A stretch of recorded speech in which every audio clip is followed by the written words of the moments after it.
Support WrestleTalk! Visit WrestleTalk.com. We're getting a women's elimination chamber match. Booker T has been dropped from commentary. Come on, Coach! And Sasha Banks attempts to dive into the center of the earth. I'm Ollie Davis, and this is the 29th of January 2018 episode of Monday Night Raw in about 4 minutes.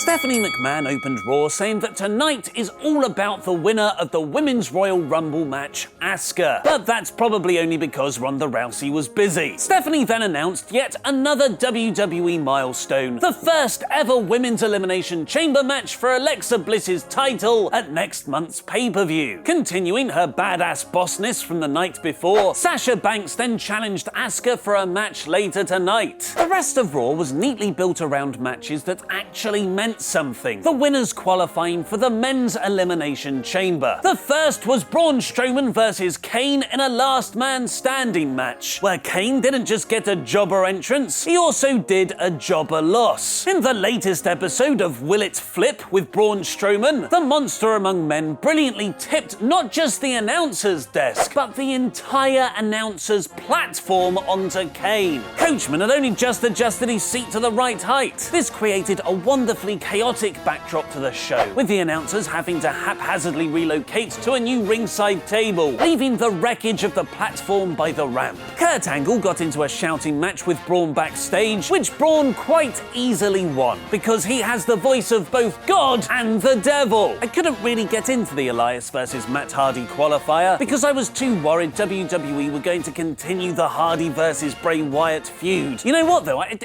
all seems okay actually. I think we got away with... Blah! Just when I thought I was out. Elias beat Hardy in the distraction, and then Bray and Woken Matt laughed at each other again. Speaking of repetition, we then got a Roman Reigns versus Miz rematch for the Intercontinental title. The two put on yet another really good match, with several great near falls. The dastardly Miz Taraj cost Roman the win in the end though. This was better than any non-Rumble bout the previous night. The Revival beat Rhino and Heath Slater in a short match, and then cut a solid in-ring promo, trashing the Philadelphia crowd for chanting EC Dub. Then the Dudley Boys were announced as the next inductees into this year's Hall. Damn it! The Revival are getting nostalgia squashed again. WrestleMania is 69 days away. 69?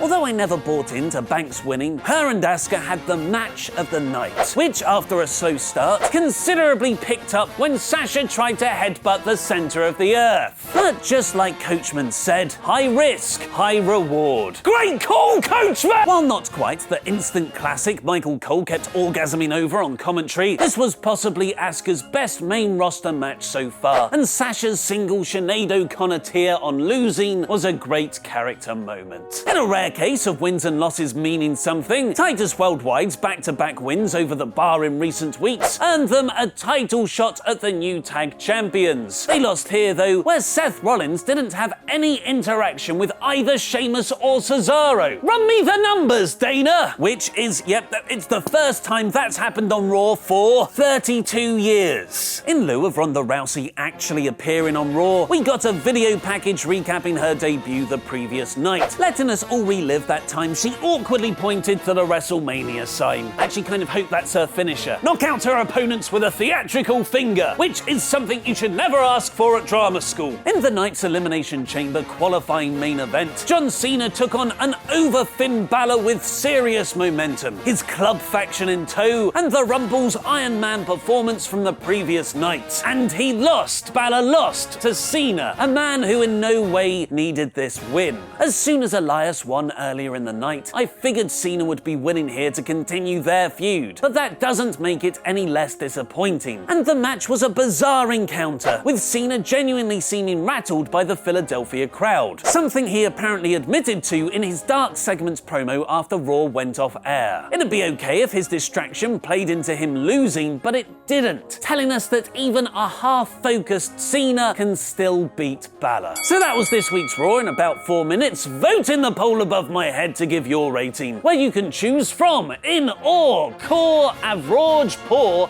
and bore. Despite a disappointing main event result, this was a great episode with good matches that meant something. This week's Raw is core.